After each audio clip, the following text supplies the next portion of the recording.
let's see how the Dragon Age director was instrumental in fucking this shit up. Let's go. Hey, what's up, guys? Rip here. So today we're Alright. returning to the content goldmine that is Dragon Age, the Veilguard. Not to beat a dead horse at this point, but there's some more Thank you, stunning information Leo. coming out about the people responsible for this game. That is thanks to an article by Inverse that interviews the director of Veilguard. And we start to learn a lot about not only this director, but really the... My older bro just said he's gonna put me through a training regiment. He's gonna train me like I'm Paul's Chimchar. I have no clue who that is. I don't know a whole heck of a lot about Inverse. Thank you, Blast Wolf. I don't know much about Inverse as the publication, but this headline says it all. This headline just says it. They are like trying to romance this woman. Crowreen Bush is the ruler of RPGs, conqueror of haters.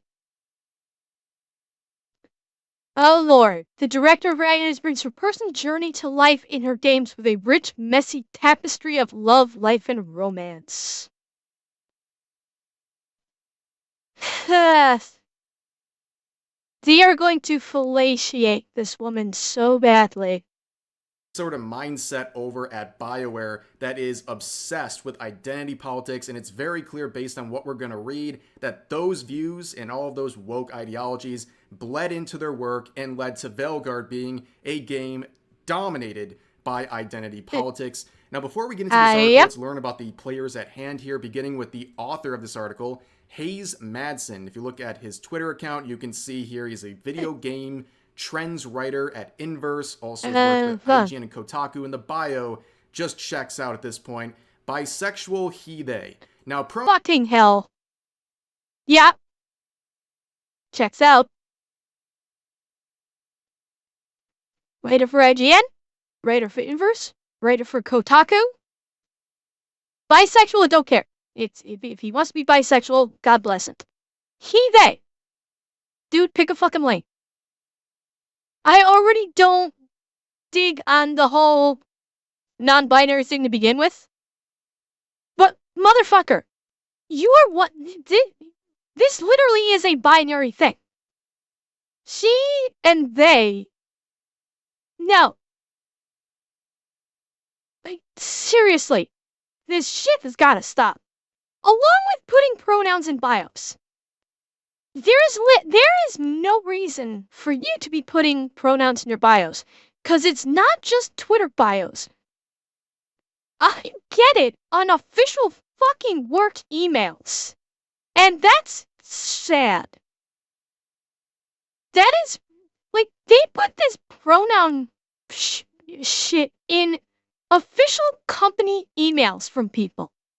Like, when somebody sends an email, they put the header of, like, who it's from, they'll actually put a fucking good pronouns in there. It's like, why? Fucking why? This is a business email. I do not give a fuck what your pronouns are. All I want to know is, do I still have a job? And if yes, what is it you want me to do in this job? I give less than a fuck about what your pronouns are. They mean absolutely nothing to me, and they do not impact my ability to do my job in any way, shape, or form. Really gets me these, including bisexual in his official business account. No, according to Munis, this is just, these people basically just need to, this is basically the version of, I need to feel special. Okay? This is him, like, he wants to, this is, I'm bisexual and non-binary, which, I'm sorry, those two are diametrically opposed to one another. Bisexual and non-binary basically means you're asexual at this point. Because, yeah, this is attention seeking. Doing this shit in a Twitter bio, and this in particular, is attention seeking. That's why this is a thing. It is by and large for that reason. Pronouns in bio is just like assumed it's going to happen with these games journalists. But am I the only one who finds it odd that someone in their work-related account would list their sexuality, their sexual preference? Like, why is that the first thing I need to know about you as a journalist on your work-related account? It's right next to his business email and all of his credentials. It's very strange. Like, imagine introducing yourself in real life. Well, because he's hoping that some LGBT organization will reach out to him and say, "Hey, will you write for us? You're bisexual. You have a non-binary pronoun in your bio. Would you like to work for us? We'll give you a sweet gig." That's probably why he's got it in his Twitter bio. For that reason. And the first thing you tell the person you're talking to is your sexual preferences. It just seems very odd to put in a bio like this. Like, this isn't a dating. Wait. Oh, Xerox got ads? Okay. I did not realize. Wait. Okay, yeah, Xerox got ads. Wait. Oh my god, chat, you can't see it? Look down here. It's hard to read because the bar's in the way. He has a pinned tweet from October 31st with some new medical bills, having to do physical therapy, and trying to do something for my 10th anniversary. I'm in desperate need of some extra work. There it is. That's why he's got this. That's why he put that in his bio. Because he's desperate for work and he's hoping that that someone from the Rainbow Coalition, not the classic kind, but the current one, will hire him for work. He's pimping himself out. That, I think, is what he's doing. That's why he's got them in his bio. He's got him in his bio because he's got this pinned. And so that way, he's hoping that when people visit his Twitter page, they'll see the pinned tweet, and then they'll see this. And if it's someone who's with an LGBT group, he's hoping that this will entice them to reach out and say, "Oh yeah, why don't you come write for us? You've written for IGN and Inverse.com and Kotaku. Why don't you come do some work for us?" I bet that's it. And by the way, Venus, thank you for the gift. And hi, Tay. Website, dude. But anyways, if you search up certain terms on this guy's account, it all just makes sense. Oh my fucking god. The Lyme virus. Search up whites, and it just begins. A landslide of tweets about white people. This one saying, "Boy, I can't stand white people." Are you... This goddamn white savior complex needs to stop. This is like white savior, self-flagellating. I'm gonna hate my own ethnicity because it's the cool thing to do. I really would question how much of these people actually believe this. I would really love to see if Hayes Madsen actually believes this shit that he says. Now, granted, I am gonna do a little bit of a gimme here. Although I'm guessing it probably hasn't changed. This was 4 years ago. This is a 4-year-old tweet. Maybe he's changed. I kinda doubt it. But maybe he's changed in 4 years. Because this was May 2020. Cue all the mad white people like, come on, absolutely, this isn't Grey important Matter. right now. And I'm saying that as someone whose entire career is steeped in video games. For reference, I got put on the list for a tweet I said where I said, "I can't stand white people." And it goes on. Wait. I got put on a list for saying I can't stand white people. Dude, then how do you stand yourself? This very statement makes no goddamn sense. Dude, look in the fucking mirror. You're white. And you're gonna say, "I can't stand white people"? What the fuck is wrong with you? Seriously, what the fuck is wrong with this man? there is something that is not right with his head. Flat out. Because if he's saying, I can't stand white people, I'm not advocating for him to do anything. God knows I wish this man all the health and happiness in the world. But dude, if you can't stand white people, why have you not done something? That's why I'm saying I don't know if he actually believes this shit. That's exactly why I say, I wonder how much of this he actually believes. Because he's white. And it goes on. Whoop, he's white, and he's saying, I hate white people. So you hate yourself? Yes, Shadow Sparta, I get that. I get the reference. And what was he got? So there was some notorious video game leaker that pretended to be a Japanese woman who got exposed. Now we have yet another dude exposed pretending to be a Japanese historian. I guess, okay, whatever. Alan Wake is one of the most relatable characters Never in gaming. understood why people hate their own ethnicity. That means they hate their family members too. It's the fucking Messiah complex. He's literally got the mind virus of the Messiah complex, the white savior complex. That's what it is.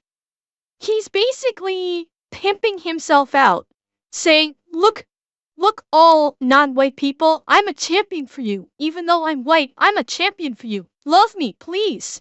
He's desperate for basically he's desperate for affection. And he's desperate for attention. That's why I said, this is fucking attention seeking. 100%, it's fucking attention seeking. He probably has no friends. He probably, was teased as a child, and he's just desperate for fucking attention. Flat out. As the Alan Wake is really one of the most relatable characters, a kind of a shitty writer who thinks he's great, dresses like the most average white guy, and really just wants his wife to take care of him. I've never played Alan Wake before. I already saw a few comments. I'm guessing his characterization of Alan Wake is bullshit. That is going to be my guess, is this is a gross misrepresentation of Alan Wake.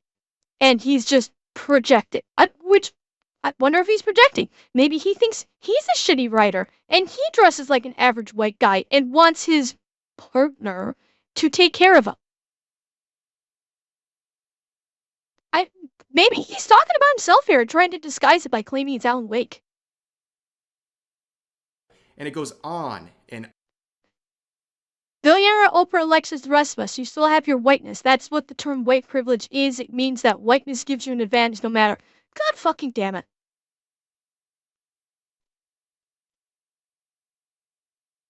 Okay. I heard a quote today. I saw a video and I heard a quote today that makes so much fucking sense. Which is, anybody trying to say that black people, or not even just black people, any non-white ethnicity, okay? Any non-white ethnicity, where they say that they don't have the privilege of white people, and that's why white people are getting ahead in life. And I'm paraphrasing by Mick. I'm paraphrasing this. By saying, like, okay, the situation was shocking on The View. I forget what the host's, what the one woman's name is. She's the one that basically, went on that DNA show and realized that her ancestors actually owned slaves, and basically she got shook from it. She was interviewing another gentleman, a black gentleman. I forget what the context was, but she was talking about how the two of them and Whoopi are fortunate because they got lucked into their careers, and they are, they lucked into their wealth and stuff like that. And this guy said that's disingenuous. You're basically telling you're telling any black viewers that are watching me right now that by their birth, they're not good enough, simply because of the way they were born. You're telling them that unless you get lucky, you will never succeed, and that's disingenuous to people of non-white ethnicities by saying because you were born of a different ethnicity, you can't succeed. And that's fucked up. Because literally every person has the ability to succeed with hard work, with kindness to others. Your ethnicity means precisely fuck all in having to do with this. Literally, fuck all. And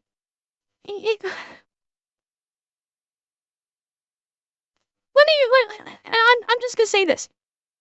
People on this side love to talk about how basically racism is prevalent in America.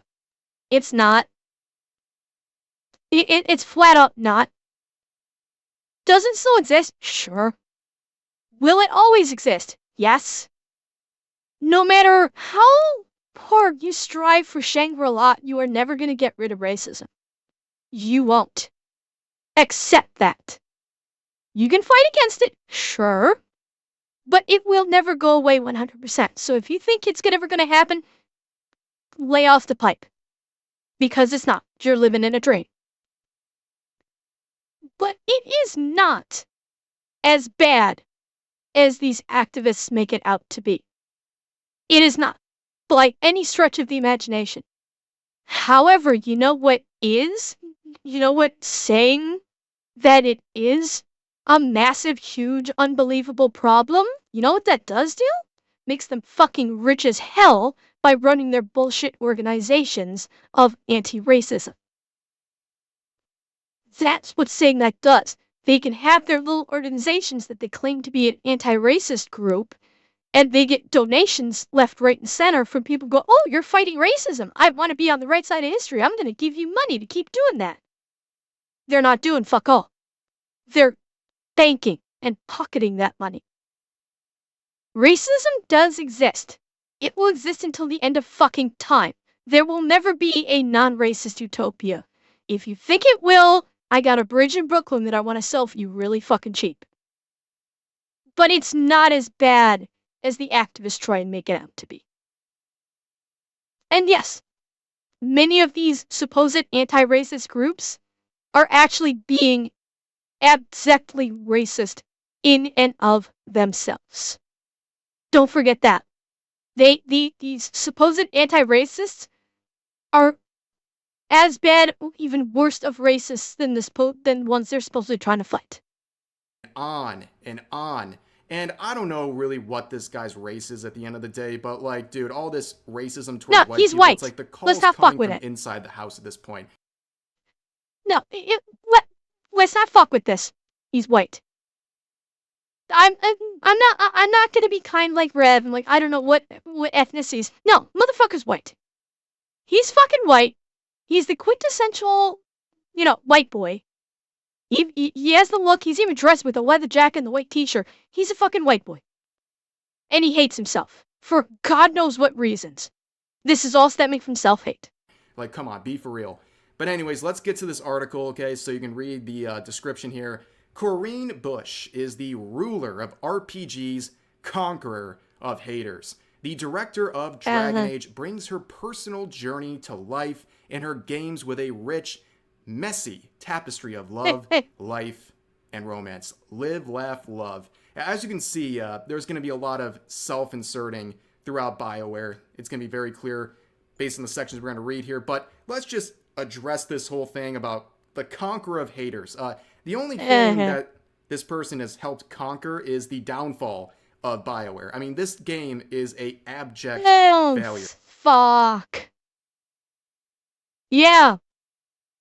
Yeah, she conquered those haters all right. Yeah, look at all the haters that are not buying the game that she directed and thus making it an abject failure.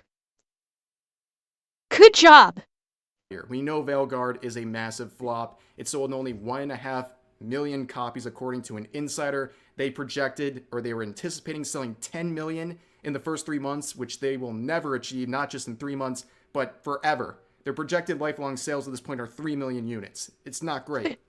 But on top of that, you see this near linear slope, this decline of players over time. And what does this look like? This looks like a failed game where interest immediately died off. And also keep in mind, BioWare has already shifted its teams around. They are now working on Mass Effect, the next game from that franchise. So this is it. There's nothing else coming to Veilguard. This game is going to continue going lower and lower until it finally hits rock bottom. But let's continue on with the article right here. It says, as such, Dragon Age has always been incredibly progressive. Origins liberally featured queer romances, and Inquisition, the third game in the series, has a whole plotline about a major side character being transgender. This allows the series to explore themes of identity and belonging in ways other RPGs. Okay. Side character. Not the main character. Okay? Literally, they are promoting the fact that the character you play in Veilguard can, and they want you to be, trans or non-binary. There is a literal fucking, like, reward. Or, like, there's, like, a badge that you can earn in Veilguard simply for being trans or non-binary. That's on a whole different fucking level than this. And by the way, saying, oh yeah, you can have queer romances, motherfucker, there have been queer romances in games for years now. You're not special. Fuck's sake, you could have that you could have it in Baldur's Gate 3. Cyberpunk had queer romances in it of numerous varieties. Yeah, achievement. Thank you, Mike. I spaced on the word there. Yeah, Mass Effect. You could probably have queer romance. Like, this is nothing fucking new. Okay? The queer romances thing is nothing new. This has been getting done for years at this point. Transgender? Guess what? Cyberpunk did it. And they did it better than you. Cyberpunk literally lets you make... CD Projekt Red lets you literally make a character with looking fully female, with a dick, and a male voice. So you were effectively transgender. You know, vice versa. Have you be a male, and I can't remember if they allowed breasts on this one, and have a female voice.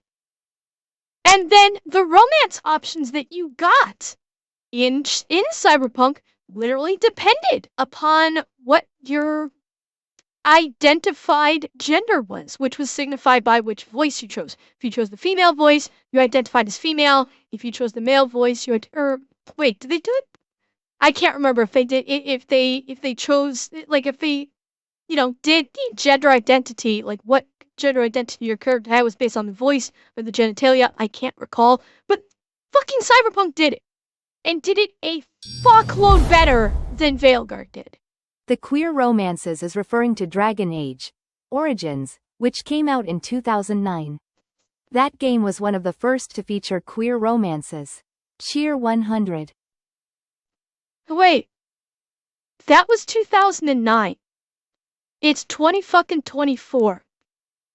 And every RPG game has the option for a queer romance. Every fucking one of them. It isn't special anymore. So this is a desperate attempt to say, look, we're special. That's why we have it in our game. This makes us special because we had it in Origins. It's not special anymore. It's normal, which it should be. It's literally normal now, which is a good thing. Having gay or bisexual individuals being normal is good. Transgender characters being normal is good. touting them to say, look at how special this is literally antithetic to what you supposedly want, which is the normalization of LGBT. They are literally being antithetical to their supposed goals that they are claiming to want to achieve. G's can't, and Veilguard certainly sticks to that idea. This reminds me of that tweet that a former Dragon Age writer shared, or a Blue Sky post they share, because that's where all of the woke people in the industry are now posting on social media. But they said that Dragon Age has always been woke. All of the games were always woke, and that post blew up in his face and also in BioWare's face, even though he doesn't even work there anymore, because a lot of people just didn't want to hear an open agenda being shared, and that really hurt the PR. Yes, Alex, that's what I've been saying. Because when that post was made and the backlash from it ensued, that was right around the time Veilguard was getting ready to release, and it's... Alright, I don't know if Rev is going to go into it, but chat, look what the next paragraph is. I'm an openly queer trans woman. It shaped everything about who I am, and it's been the source of a lot of joy, a lot of difficulty and perspective. For me personally, one of the greatest gifts about being trans is the amount of introspection it forces upon you, and it kind of cuts off there. Seems like people are still running with that Let's narrative. see how this is going to play. Let's now hear from this director, Bush, from Veilguard, and this is what she says. I'm an openly queer trans woman. It shaped everything about who I am, and it's been the source of a lot of joy, a lot of difficulty, and perspective. For me personally, one of the greatest gifts about being trans is the amount of introspection it forces upon you. You spend a lot of time deeply examining who you are and why that matters. For Bush, great games offer a mirror that allows you to reflect on your own identity, preferences, and choices. Everything this writer and Bush said is wrong. Every part of this is wrong. 100%. And by the way, Dr. Roxo, thank you for the follow. Great games transport you to fictional worlds, fictional and fantastical worlds, and immerse you in these fantastical worlds and make you feel a part of them. So you're going on this journey that you would not be able to do in your real life. People do not play video games because they want introspection on their current lives. People play games to fucking escape their real lives. That whatever the hell her name is, Carolina Bush, that is why you fail. Because you're basically trying to... This is another goddamn acolyte. They literally made that she's literally directing a game as a therapy session. This is literally another person getting paid to create something and using it like a therapy session. And she's going to shove that therapy session down our throats and try and force us to pay for it. Unfortunately, a lot of people didn't want to pay for it in the end. Yeah. That's exactly what I'm saying. We don't want to be ourselves in a game. We play a game to escape from ourselves because our lives are, well, for many of us, our lives are not that great. And that's why we play the video games. And for those of us whose lives are fine, we still play games to escape from our lives into something new, into something different. We don't play a game because we want to take a good hard look at ourselves. No, we're sick of looking at ourselves. We want to look at someone else for once. So this is someone who doesn't actually want to make a video game. This is someone who is basically just... This was a multi-million-dollar therapy session for her.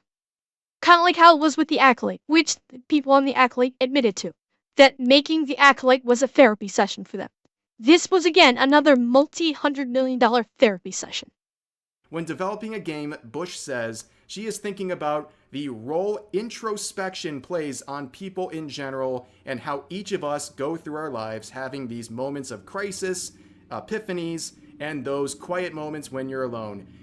There are questions that are ripe for personalized experiences like RPGs, especially when you consider our biggest creative pillar, be who you want to be. Again, that's not the purpose of a game. The purpose of a game is specifically to be something you are not. You don't play a game for having these, fuck's sake, this activist is killing me here. Yeah, the purpose of the game is to have fun and do something different. Although I'm a guy, I play chicks in games. Because if I'm gonna watch someone's ass for hours, it better be sexy.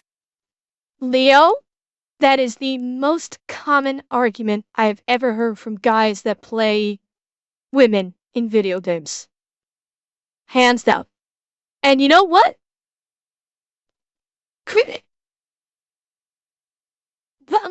Why not? Why the fuck not?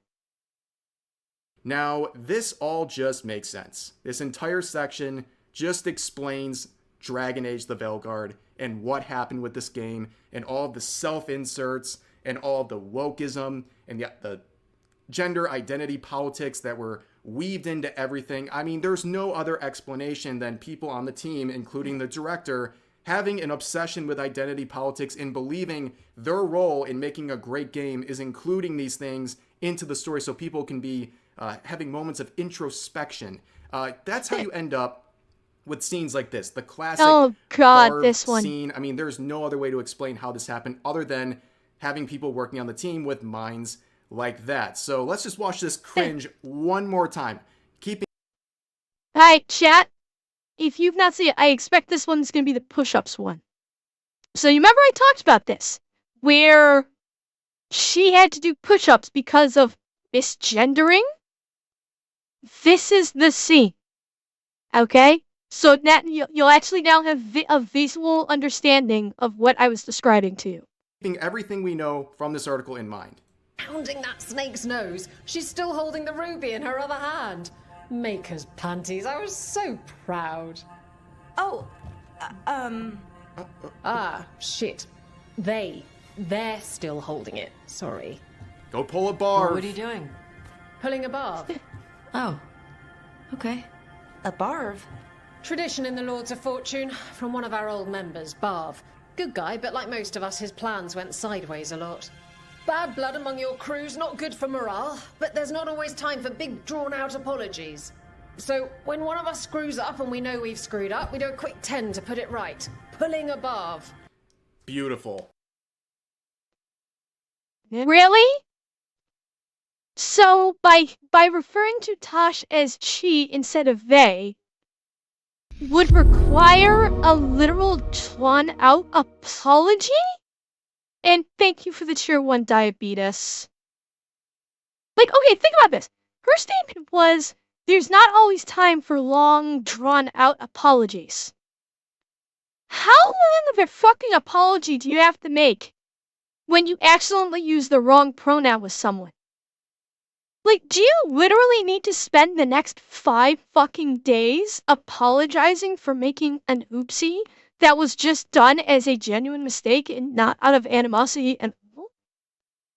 It is BioWare seriously telling us with this that by Isabella referring Tash to she instead of they, God fucking help me with that one, that it was more expedient to do, quote, 10 push-ups, and yes, I will go back and check. It was more expedient to do 10 push-ups than to literally do what she just did, which was go, oh, sorry, they. There's your apology. Literally just made the apology in that statement. Listen again. Listen again. Proud. Oh, Shit. They're still holding it. Sorry. Go pull. There's the apology. There's literally the apology. Right fucking there. That's all that was needed. Oh, shit. Sorry. Boom, done. Yeah, Diabetes, I've seen the clips of that too, where Isabel was back to calling her she again. Yeah!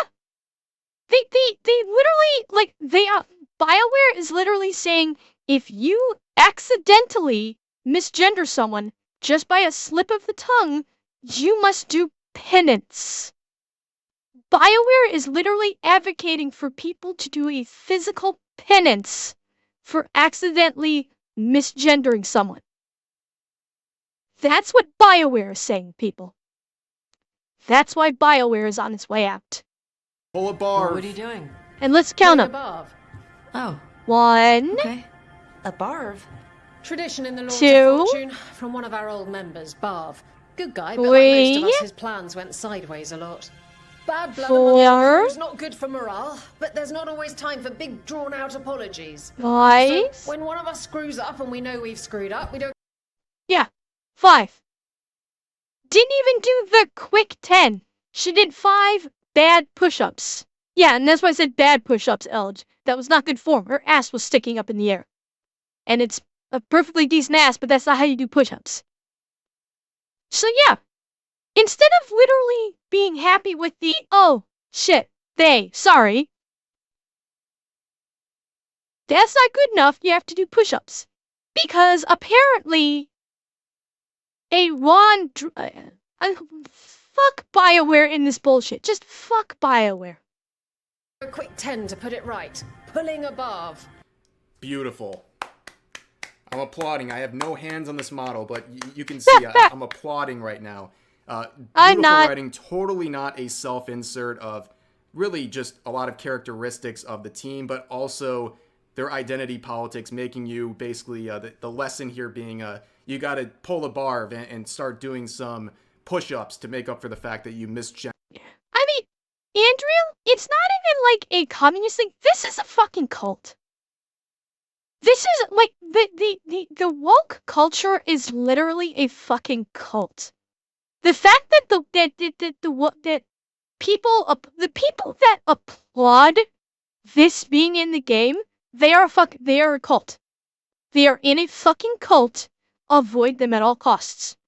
Because they are not thinking rationally, they are mentally ill, and they should be avoided. Do not engage with them. Do not commiserate with them. Stay far the fuck away from them.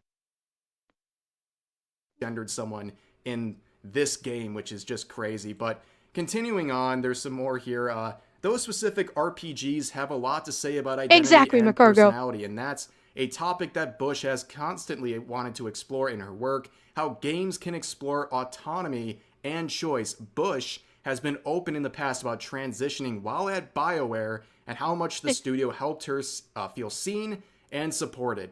Okay, it's great that people are supporting one another at a studio, but it's very clear that all of this stuff bled into their work. Okay, well, yeah. A studio supporting her while she's going through transition, great.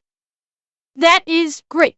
I'm very happy that BioWare was fully supportive of her with her transitioning. That is what a good workplace is supposed to do.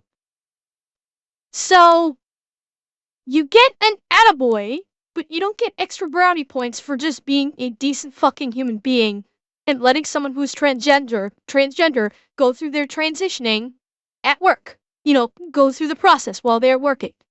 You don't get extra brownie points for being a decent fucking human being. Okay? But now, you're taking that and injecting it into the game and shoving that down the throats of all of your paying customers? Now we got a fucking problem. Now we got a serious fucking problem. And now the fight's on. And I don't think it's a fight that they're ready to deal with, clearly. Because they're losing millions because of it. Wasn't just supporting a coworker at that point. It was an ideological push that ended up in their games as well. And that's how you end up, again, with Veilguard. But Here's another section, a quote here saying, "It's not lost on me, it's not lost on the team, how important these games are in people's lives," Bush says. Coming yeah, into it this is. game, I'm sorry. If you knew how important these games were in people's lives, you would not have fucked with them the way you did by putting this DEI bullshit into it. Yes, Dragon Age 2 had gay relationships in it. Bravo. You were the pioneer for that, and now literally fucking everybody does it, and it's become normal. As it should be. Again, having gay relationships in a game is now considered normal, and that's a perfectly fine thing. But you're saying you know how important these games are in people's lives, and then you're going to twist it into a fucking pretzel, cram it down people's throat, and say, you will like this. That don't work. Because you can't force people to spend their money on it. That's a tremendous feeling of accountability and of needing to be true and authentic to what these games mean to people. When it comes to authenticity in games, plenty of directors and developers talk the talk, but Bush is a rare game maker who delivers. From her time with The Sims and Dragon Age, Bush has always brought a deep sense of humanity to the game, putting characters first and never shying away from nuance or complexity in identity, relationships, and existential crises. Yo, I definitely felt a lot of nuance in the Barb scene. I felt a lot of nuance and subtlety. It was very, very clever what they were doing there, but they continue on saying, it's what makes Bush a leader in the industry and why BioWare tried so hard to carry on the Dragon Age series legacy with Veilguard, but Bush isn't finished yet. God. She's come a long way in the industry and has wisdom to impart and more projects to come. And in breaking news, she no longer works at BioWare. What do you want to bet that's going to be one of the next headlines? One of the next few headlines you're going to see is X amount of people have been fired from BioWare, and she's going to be one of them. Karen fucking Tate. Because she's the director. She's the one responsible. When BioWare starts cutting bait and putting people out, she's going to be one of the first ones. Because she's the one that directed this absolute shit show. She's the one that injected her ideology, along with other people doing it, into this game that has caused BioWare to lose millions. So yeah, she's going to be the first one to go.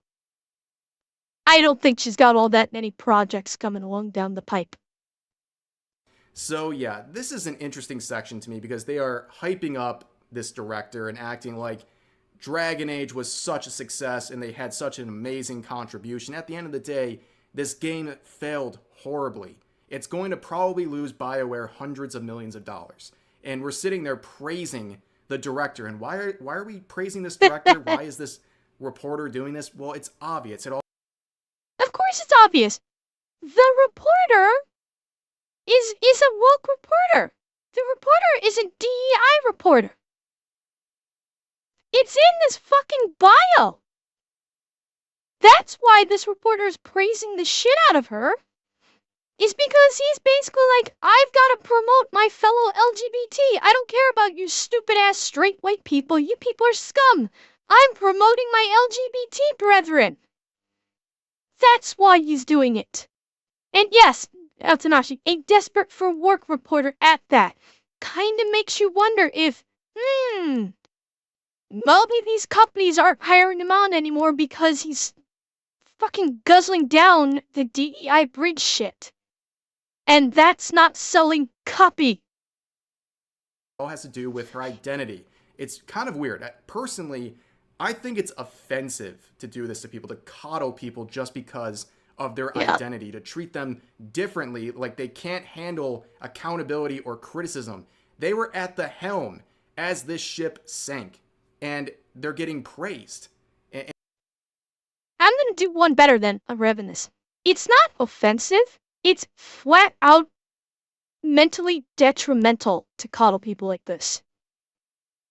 Okay? There was talk about this. I can't remember if Red did or report this or someone else did. There's such a thing as toxic positivity that is becoming very prevalent in the gaming industry, where everywhere you fuck up left, right, and center, and everyone around you is saying, "That's okay, you're wonderful, you're great, don't listen to the haters, you're a shining star," etc., etc., ad nauseum. And what that does is that causes them to keep fucking up. Because they don't learn, oh, this was a bad idea, I shouldn't do this anymore, because I'm actually taking a hit from it. But they're not. Because with the toxic positivity in most gaming industries, they're saying, don't listen to the haters, queen. You're amazing. You keep going, girl. You're the best. And so they're like, cool, I'm getting praise. I feel special. I'm going to keep doing that. Whereas if they actually received criticism, they might go, oh, that didn't work. Maybe I should try going a different route. And when it does work, then you actually get the praise you deserve and go, cool, Toxic this worked. positivity isn't new. There was No, a it's whole not new. self-esteem movement back in the 90s for school kids that backfired badly. No, it's not new, but what I was saying is it's become disgustingly prevalent in industry like the gaming industry. No, it's not new. Like, I'm good enough, I'm smart enough, and doggone it, people like me. Yes, that was back in the 90s. But it's become a staple of the gaming industry now in a lot of these DEI companies, and we're seeing the results of it. They're doing the same bad thing over and over and over again because they're being praised for doing the bad thing over and over and over again. And they don't learn. So it's not offensive, it's literally detrimental to an individual's mentality. It's literally fucking with them psychologically. That they're getting praised for doing the bad thing. Why do you think that so many of these, DEI crowd in games and movie industries are identifying with the villains? Because they're getting praised for doing the bad stuff. And so they think that the bad stuff is actually the good stuff. That's what happens if you don't talk to people like they're normal, rational human beings and treat them like they're 5-year-olds that can't handle being told, you fucked up, don't do that again. We're literally infantilizing these people. So they cannot actually function properly in the real world. And when they do, they fuck up royally and cost the companies they work for hundreds of millions of dollars. And if they don't stop them, the end result is they shut down. We've been seeing it with dozens of studios in the last year, 2 years. We're about to start seeing with AAA companies like Ubisoft and BioWare. BioWare is on the fast track to shut down too right now. They are. They need to pull a fucking rabbit out of a hat with the new Mass Effect game. Because if they don't, that could be it. If Mass Effect goes the way of Dragon Age Veilguard, I could see it being the downfall of BioWare. I could. So, yeah, I mean, nobody's gonna trust BioWare. Because it's not just Dragon Age Veilguard. They have a string of abject failures. People were giving me shit when I was taught when we were looking at when we watched the Intergalactic trailer, and I went, you know what, this game looks okay. We'll wait and see what's going on with it, but just from this teaser, it looked fine. People are in the comment section of my video talking over and over and over again how it's Naughty Dog. Did you see how they fucked up The Last of Us 2? I'll never trust them again. Okay. Naughty Dog royally screwed the pooch in some people's eyes with Last of Us 2. That was like the last game that came out. It's not like Naughty Dog had a string of these throughout the years. It's not like Naughty Dog had a string of failures. They had one game. It was a beloved IP, and to many people, Naughty Dog fucked it up. And they're taking that like, oh, I can never trust Naughty Dog again. God damn it, stop it. Stop being a child. They fucked up once. It happens. No game company is perfect. Every game company is going to put out a share. It happens. It's not a statement of the company as a whole. BioWare, on the other hand, actually literally has a string of failures leading up to this point and beyond. Different story. Dragon Age 2 Inquisition was lauded as being a fantastic game. I'm reasonably sure, chat, correct me if I'm mistaken, every game since Dragon Age Inquisition has been a failure. Every game. They've had multiple games since, including Veilguard, that has been a failure and that people have greatly disliked. That's not the same thing as like the Naughty Dog situation where Naughty Dog had the last game they made was bad, so everybody's basically shitting all over Naughty Dog for that one game. BioWare has had a string of failures that they have fucked up on. And so this is what we call in the intelligent thinking world is known as a pattern. There is a pattern of failure. Not a potential just one-off. So there's a difference there.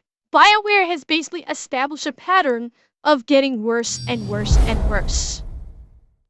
Also, I don't see how you spend the same amount on a 50 hours max video game as you would on a large-scale Hollywood production with actual external expenses. Money had to be embezzled somewhere. Cheer 100. Revan, you could go into a whole thing with that. Is there a possibility that money is getting utilized in a not so friendly or not so legal way? Maybe. I don't know. I'm not the forensic accountant, so I wouldn't even begin to try to say so. Who fucking knows? Don't forget though, they're also bringing in like hundreds of people in on these projects. They've got to pay those people, so who the fuck knows? Anyway. And told that they're like this big, amazing success, and what they did with Veilguard was revolutionary. They failed. They helped lead this game to failure in a commercial sense, and also a lot of people believe in a creative sense as well. So I think it's a okay, Alex, I'm gonna disagree with that one. Because the remasters of Last of Us was not a failure of a game. That was just remastering a successful game. The Last of Us 2 was viewed by fans of Naughty Dog as an abject failure. Remastering The Last of Us is not the same thing as making a bad game. It's not. They could be like, okay, they could say like, you know, Naughty Dog is promising to give us a game and it ends up being a remaster. That is different from actually putting out a shit game. So on that, I will disagree with you.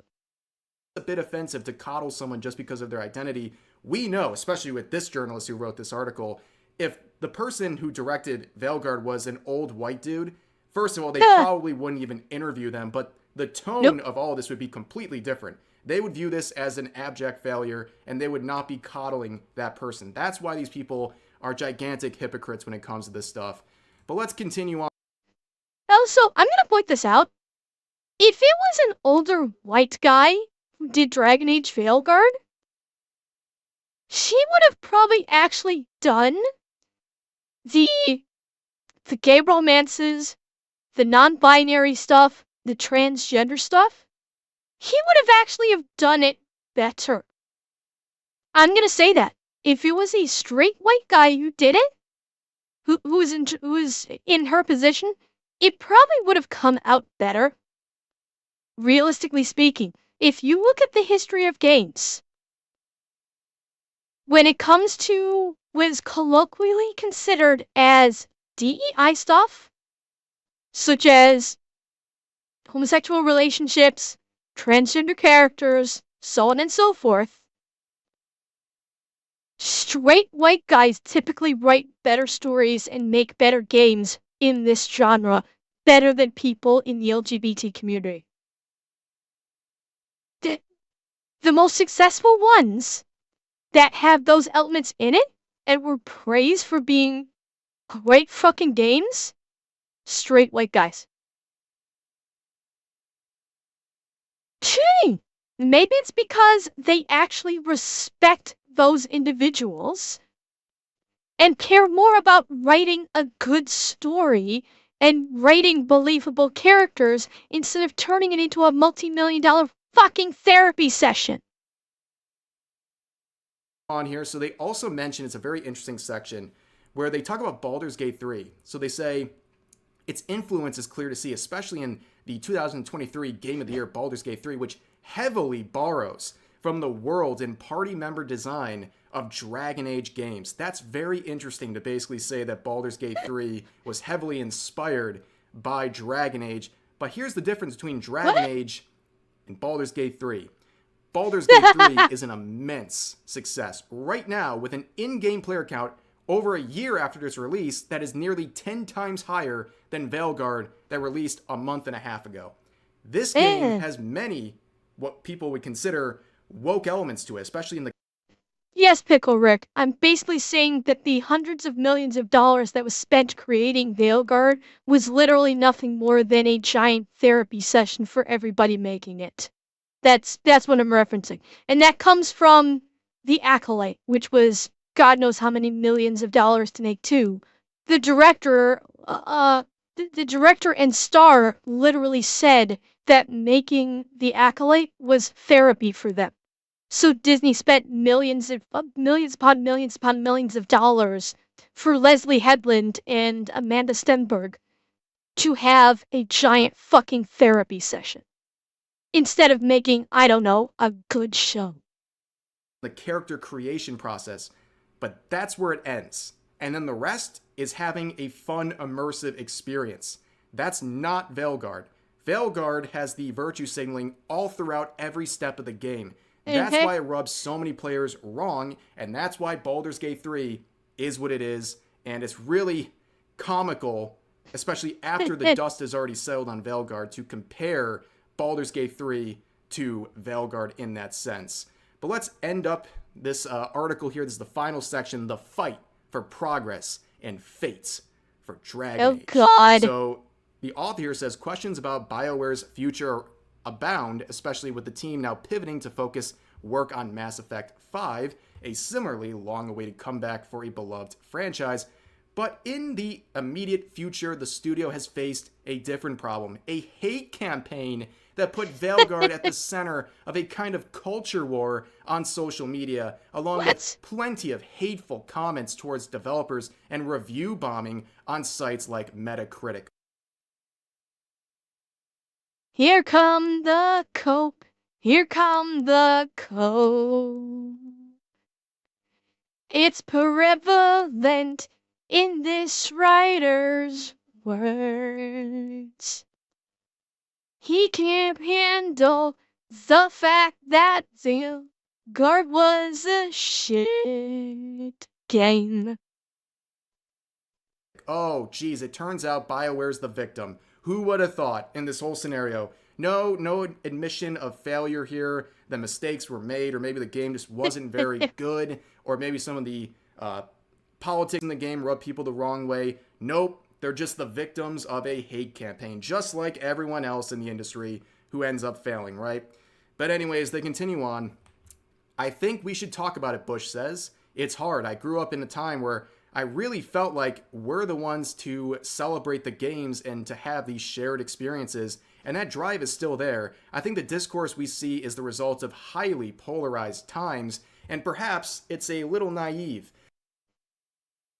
The funny part is, yes, the discourse is a result of highly polarized times, because people like you are polarizing it. These people are so fucking blind to the fact that they are the ones causing all of their problems. They are literally the instrumentations of their own self-fulfilling prophecy. And they're either too blind, too stupid, or option C, which I can't even think of what it might be, to see it. My feeling is these are people. It's meow. No. It's more of what, like, the kind of thing that I always say. These are people who are raised in a state of perpetual victimhood. Whether this is due to their upbringing or simply just the cultural environment that they've been in, these people literally only know how to be victims. They only know I have to be offended by something. If I'm not offended by something, am I truly living? And so they are going through life seeking things to be offended by. And if they can't find something to be offended by, they will invent something to be offended by. Because that is the only way they find purpose in their life. These are purposeless people, and they've found that purpose in being an eternal victim. That is why they're the beast that cannot be fed, because when you're a perpetual victim, no matter how much you acquiesce to them, it's never enough. This game is the result of fan FIC writers being taken seriously and given a job. Cheer 100. They're not. You're being too generous by calling them fanfic writers. That's being too generous. I wouldn't even give them that title. And I give that title to the likes of E.L. Jades, who is an absolute dog shit writer in the first place. They are not even fanfic writers. They are activists and perpetual victims. And what do you want to bet that when they were making this game, almost the entire time they were making it, they were either saying, this is gonna own those we're gonna own those jackasses, or basically they were prepping themselves for the hatred so they can play victim. That's the kind of people these were.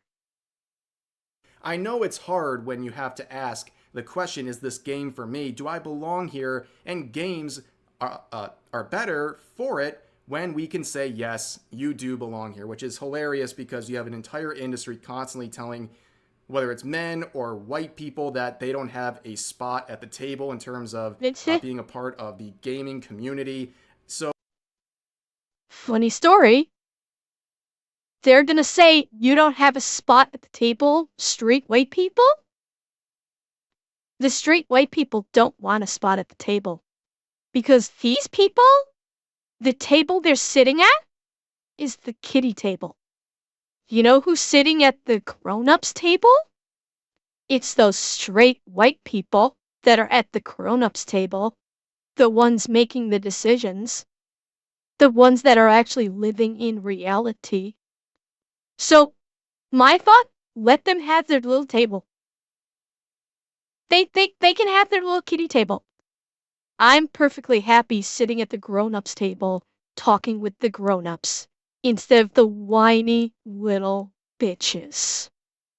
So yeah, I think things end up pretty divisive and hostile, and games like Veilguard with their virtue signaling rub a lot of people the wrong way. They feel like they're being preached at, and that's divisive, and it's highly polarized, and they don't want to support the game, and, well... Actually, I'm pausing him right there. Gorfthor, you make an excellent point, and I should be specific about I should be even more specific about that. Because it isn't just about white people. It isn't. Granted, people like this author hate fucking white people. That's kind of why I kind of defaulted to that, is because this author, who is white, actually hates white people. It's not even like straight white people. It's just literally normal, rational people who don't have a victimhood mentality baked into their personality. Because, guess what?